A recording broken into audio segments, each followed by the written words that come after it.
Good morning, good evening, whoever you are, wherever you are, whatever you might be doing. We wish to welcome you to the Silverlight Show.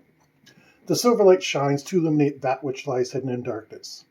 For those of you tuning in today, we welcome you in.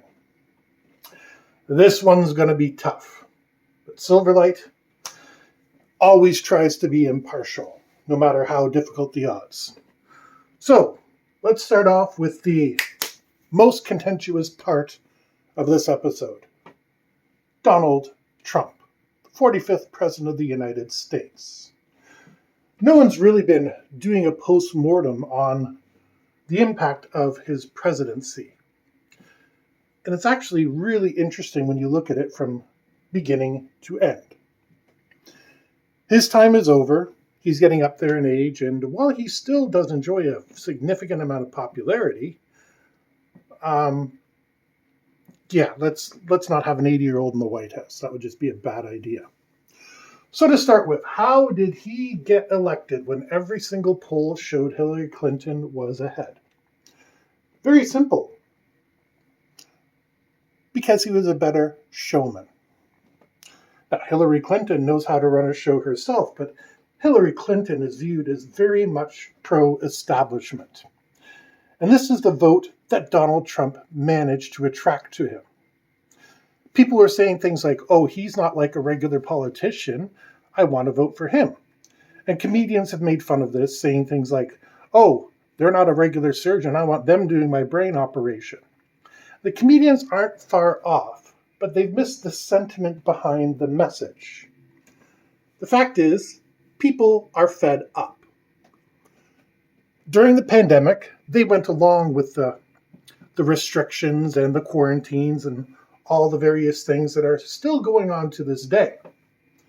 They put up with it because there was simply no alternative. Businesses were shut down, parks were shut down, so it's not like you could just hop the fence and go play there with your kids. Police were out there enforcing these things. And that's ultimately symptomatic of the problem that government has. It's viewed as a negative force. Now, businesses are by no means a positive force.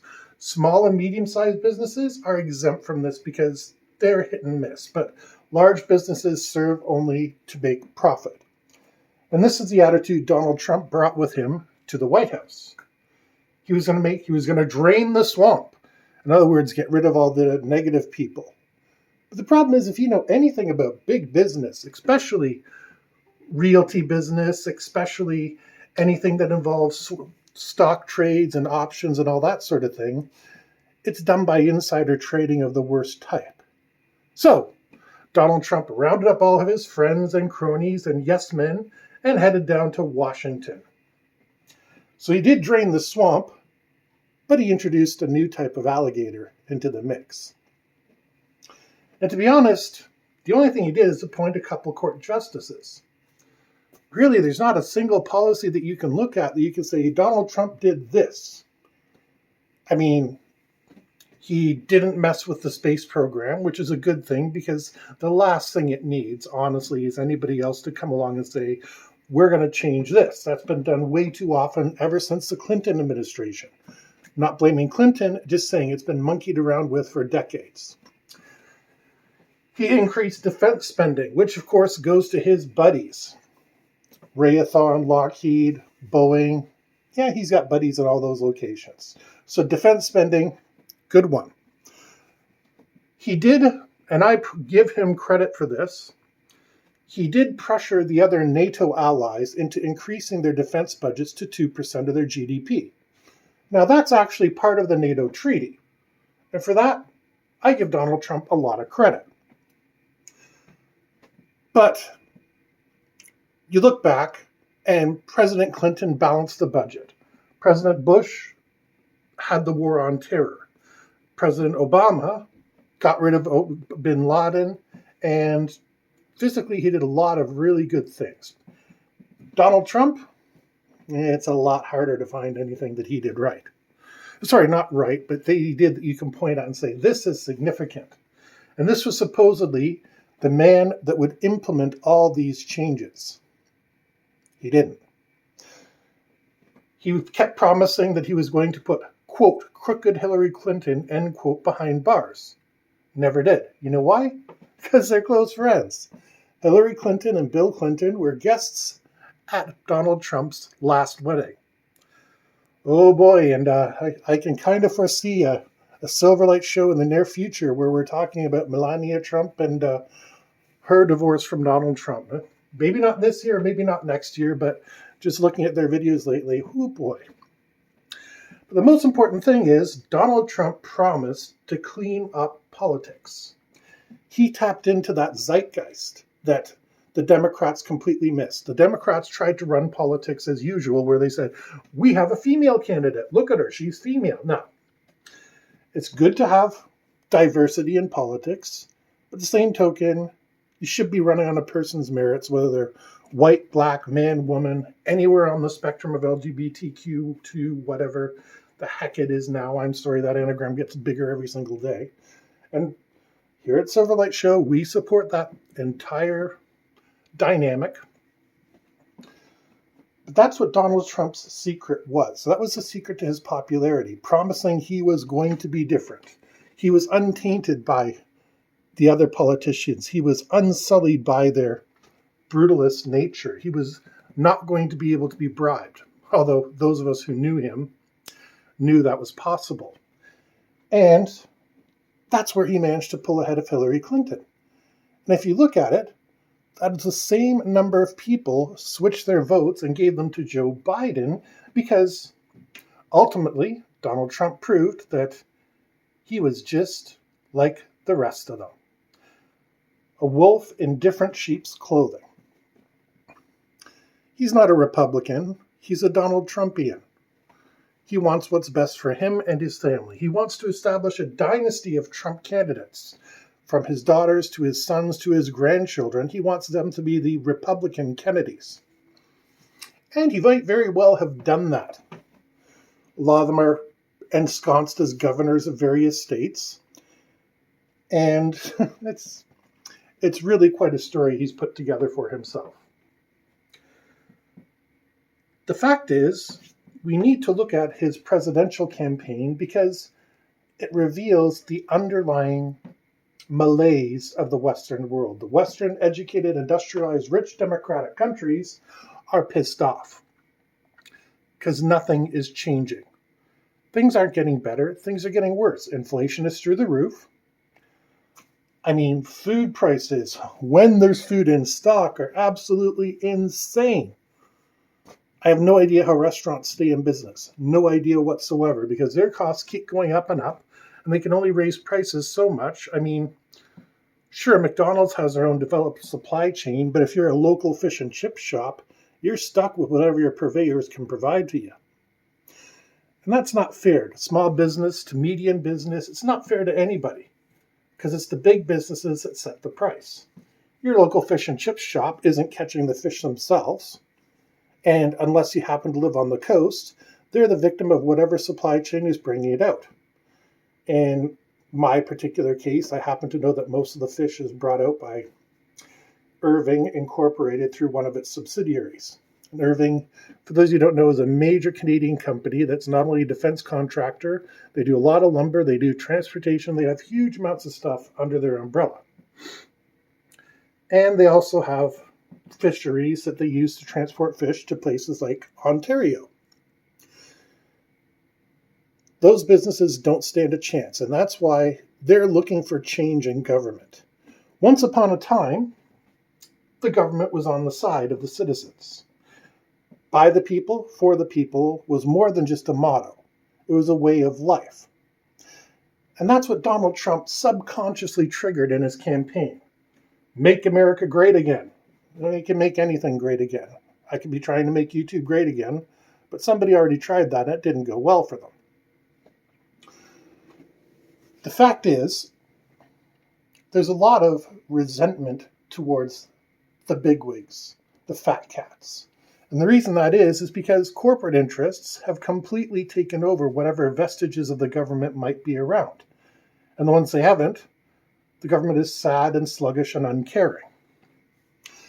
I'm going to be releasing a book on one of those institutions soon, and you'll be surprised at how how much neglect they put people through. So I understand this lack of appreciation for the government. Now, to be clear, Silverlight has benefited from government services in the past. I'm not going to say what in particular, but yeah, I've been to a hospital. So yes, I have benefited from them, and I think government services are a fantastic thing. That being said, it's time for a tweak. Now, the question is, who do we trust to do that tweak? I certainly am not going to trust a multi-millionaire businessman, multi-billionaire, whatever the heck it is, because their solution to everything is to put the capitalist model on top of it. And you trim wherever it's not needed, and you cut out the bases until you have a profitable stream. Well, a hospital is not designed to make a profit. A hospital is designed to make people better. So you cannot apply a capitalist model to a hospital. Yes, there is an unfortunate point where you have to say this drug is incredibly expensive. Can we have a less expensive alternative? And that should be where the capitalist instinct kicks in. Welfare. People complain about welfare people, but as we saw during the recent pandemic, people were only too anxious to get off CERB and to get a new job.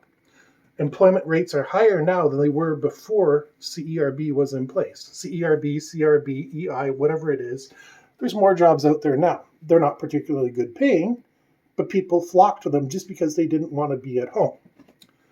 Donald Trump was raised in a rich environment, and he was given a loan and allowed to build his empire, and actually rebuild his empire a couple times. That's what he did. He took over the government and basically kept the spending going, because that was always his mandate. When the government spends, his friends, his businesses would profit. He was true to his word in saying that he was going to be different, because he funneled it directly into his pockets while pretending to be a champion of the people. Well, that's simply not true. But the important part is what he showed us. People want a change in government. The Canadian election showed us the same thing. They weren't just willing to hand Justin Trudeau another mandate. He had to fight for it and show that he was different than the NDP or the Conservatives. And he very nearly lost, just like his father did 30 years ago. Or was it 40? In the 70s. At any rate, the important thing is the government needs a change. And I don't know where to begin to make people happy with their government. But we're far more likely to be able to influence a government body through its ombudsman, through lawyers, through courts of law, etc., than we are an independent entity such as, I'm going to pick on Bell Canada here, Irving, who are dedicated to the profit for themselves. And this is something people have lost track of. We no longer see the government as an ally. We no longer see the government as having our backs, because they've proven that they don't. So, what left do we have on the table? Obviously, electing billionaires is not going to help us. We need another grassroots organization that's going to keep our interests in mind. Something that's going to say, we're going to change and not just go in and fix one or two things. A party that's not going to come in and imitate a little leader in the 1930s with his hand-high symbols and his little mustache. We don't need that at all. And most importantly, we need somebody with a vision. Now, I'm involved with politics to a certain degree that I've never clarified. But when they held their last leadership campaign, I saw this happen live. I saw 3 candidates there with an intense vision. They had a plan. They had it laid out. We're going to do this, this, this, and this is how we're going to get leadership. We're going to change Canada around. We're going to make it better for everybody. Fantastic presentations. The last person who had no plan, who wanted to move away from traditional things, got elected. Now, see, history doesn't repeat itself, but it rhymes. It was something different. Despite the fact that these other 3 people had fully implementable plans, any one of them would have worked. This one person that said they wanted to do that for something different, this person wasn't even charismatic. And they're sitting around right now as a very highly placed politician simply because they were different. Let's do different. Let's do something different, but let's listen for what people are saying. It's not good enough to say, I'm going to make everything perfect again. I'm going to bring us back to our glory days. No, we need 21st century ideas for 21st century problems. And this is what has been lost to all the political parties. They're still fighting as though it's the 1980s. Well, if I just say a few witty comments about my opponent, their opinion polls are going to plunge by 25%, and that's going to put me into the lead. No, I don't want to hear any more attack ads out of anybody. Unless you find out like the person was, a child molester or a murderer or something. And then, okay, I can understand that's important information. But other than that, let's start from now on with our campaigns. I want to see your vision. I want to see what you have in store. I want to hear you say, hey, in year 1, I'm going to accomplish this. In year 2, I'm going to accomplish this. And let's have that as a platform. Because right now, all these vague promises and, slogans are not doing anybody any good. A politician needs to be responsible for the people that they serve. And it's time they remember who they serve. Not just the people that contribute the most to their campaigns, but people who live in their jurisdictions, their ridings, whatever you want to call the particular area that they serve. Because right now, that is not happening, and we're all suffering for it. George Bush. Well, did that come to my head? Donald Trump got into politics simply because he was able to read exactly what people wanted. They wanted something different. And you know what? In 2021 and beyond, we need something different. Not billionaire politicians who are able to be corrupted. We need real politicians that are able to say, this is what I'm going to do, and this is how I'm going to do it. Here's the plan. Let's do it. We wish to thank you for listening to the Silverlight Show. If you enjoyed this, please like, share, and subscribe. And we hope you have a fantastic day.